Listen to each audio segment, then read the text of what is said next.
What happens when a property owner now, so first question was about an employee who doesn't have a lot of property, but let's say somebody has 2 or 3 properties and that person passes away, dies without a will. Look, number one, I don't want people to think that someone's going to come and seal the property. You can't go in and out. I mean, that's absurd. Okay. That doesn't happen. Okay. Now, if there's any property disputes, you still got to go to the court to take action if you want to seize a property or seal it or whatever it is. But it doesn't happen immediately. Okay. But you cannot rent the property, you cannot sell the property, you definitely cannot refinance the property until you get the proper document clearance from the court. Right. Remember one thing, in this country, everything has to come from the court. Right. So it's not like you walk into a bank with a title deed or with a will and say, give me the money. Right. No, you've got to go back to the court. Right. Everything's kind of structured in a way to make things more transparent and proper. Look, can we say that? It's a double-edged sword. Right. Right? Okay. Okay. You can say, well, if I pass away, my wife's got a will. Why can't she go to the bank and take the money out? Right. Why do we have to get the court involved? This is for protection. Yes. We don't know if you were going through a divorce at the time of your death. Right. We don't know if you were divorced when you died. Right. We don't know what your intention was. I'm sorry to say, yes. the dead cannot speak. Yeah.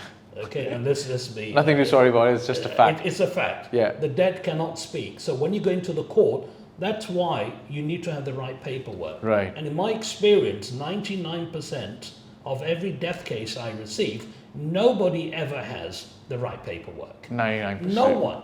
They always come to you when kind of like the things hit the fan, like right last minute. Okay. Unfortunately, all the families come to me when it's too late. And when I asked for the paperwork, they put their hands up and said, no one told me. And I'm sorry to say there's no excuse for ignorance of the law. Right. But unfortunately, it happens here every day. It is what it is. It is what it is. So let me ask you. So we'll come to the 99% afterwards. Let's talk about the 1% who did have the paperwork in order. Tell us one example of a family or a person who had everything in order and how things went or how things were managed in a good way. I had a case a few months ago where the wife died. And the wife had a property and there was a will in place. Okay. So we just went to the court, we gave the death certificate, we gave the will, the other documents like the title deed and some other supporting documents. And the court within 4 weeks sent an order to the land department to transfer the property to the husband. That was very straightforward. Okay. I mean, this person whose wife passed away, he was a chartered accountant. Right, okay. So he was very up to date with his paperwork. In fact, hats off to him. That is one of the very few cases I can remember where somebody had all the right paperwork, including a will registered in the courts. In the Dubai court, UAE court. In the UAE courts, yes. Okay. Okay, so that's a good story. Okay, so let's talk about a situation where you've seen the worst. Like, you wouldn't wish this on your worst enemy. Like, maybe a lot of assets, a lot of property, but no wills, disputing family members, and then just ages and years and years. There is one case that comes to my mind. Okay, please. Person died over 10 years ago, and his children are quite old, and they're scattered all over the globe. And you remember I told you about who opens the case in the court? Right. They were arguing. Okay. Who's going to do it? Okay. And it hasn't happened. And to complicate matters further, the service charges on the apartments has gone into the hundreds and thousands of dirhams. And now they can't rent the property, they can't do anything to it, because all the families are fighting. Right. And because they're scattered all over the globe, so it doesn't help when someone's in the UK, one person in Singapore, one person in the US. So yes, and up to now I can't come to a conclusion because the families are not talking to one another. You know, if you don't mind me saying, having too much money is a problem, having no money is a problem. And it doesn't matter what is your religious background.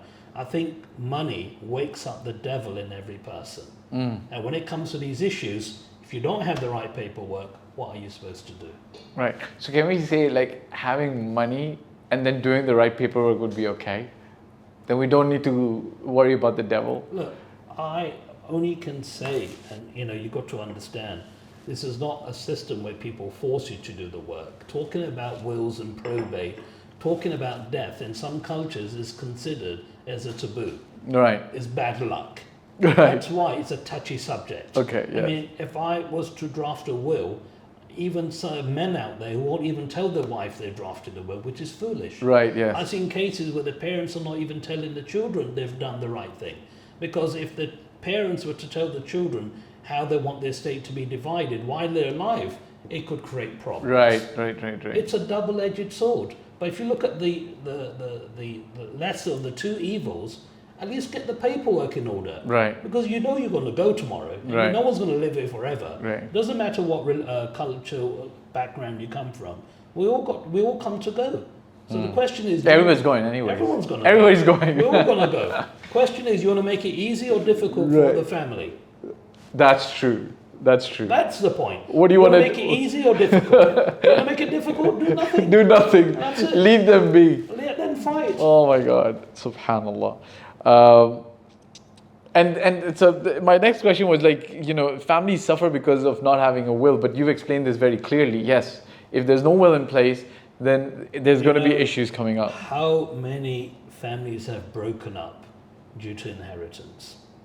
How Yes. many families are not speaking to one another due to these problems? I mean, I know of my close friend where he was one of 7 siblings and none of them are talking because his father didn't do the right thing. And Right. it's so upsetting Right. that your own siblings are going against you because the paperwork wasn't Right, yeah, because of the paperwork. And I think it's a loss, it's a big loss of value and resources for a country as well. Because I remember maybe about 10 years ago in Saudi Arabia, I think it was the Al-Raji family, where the patriarch, the head, he said, I'm dividing all my assets now. Because I've seen too many other family businesses which are in the billions fight over after the founders passing away, and then money value that we've created is getting squandered because nobody knows exactly how they're supposed to be dealing with. If you don't mind me saying, Fahd, depending on the estate, there is different vehicles. Maybe it's not the will, could be a foundation where you want to protect your brand, your entity. Right. So that you saying, okay, this person is taking this, that person's taking that, but at the time of execution, the person might say, I don't want a percentage of the business. I want my share of the value of the business. Right. So then there could be disputes there as well. So for me, succession planning is not limited to having, say, a last will and testament. It could be having other vehicles. Again, Right. when you're going into that sort of level Right. of financial assets, Of wealth. Right. then you might want to look at setting up offshore entities as well. Right. The UAE has now brought the concept of a foundation whereby you can push all your assets into the foundation. Like a trust? Like a trust, Okay. but it's just one step ahead of a trust. Okay. You push all the assets into the foundation, which means your brand is protected Right. after you've passed away. Right. Right. So that you know that what you've worked hard on, that brand will never finish. Yes, the legal heirs can get their share of what is due to them, but they cannot get rid of the business. Right. Okay. That's So really that's interesting. another vehicle, but that's case by case. Case by case, but people need to come and talk to you or an estate planner and understand. So now, just focusing on real estate, Mr. Maria, you know, we as advisors on real estate never bring it up with our clients. We don't tell them like, I think you should go do a will. It's always them asking us, You should be it change? telling everyone. Hey guys, thank you for watching the video. I hope you liked it. My name is Fahd Dawood. I've been doing this for 15 plus years. I started in Toronto, Canada in 2006, and since 2007 I've been based in Dubai and doing real estate in Dubai. Look, if you're looking to work with me, there's a form below and my mobile number. I do paid consulting. You can also get help from my team for services. If you like the video, press the like button, press the subscribe and the bell icon, and share it with your friends who you feel would be able to benefit from the content of this video. Last but not the least, I'll repeat, me and my team's role is always going to be to help and select the best property for you. Your role will be to invest in that property, and we will in turn invest in your life and your future. Bye for now.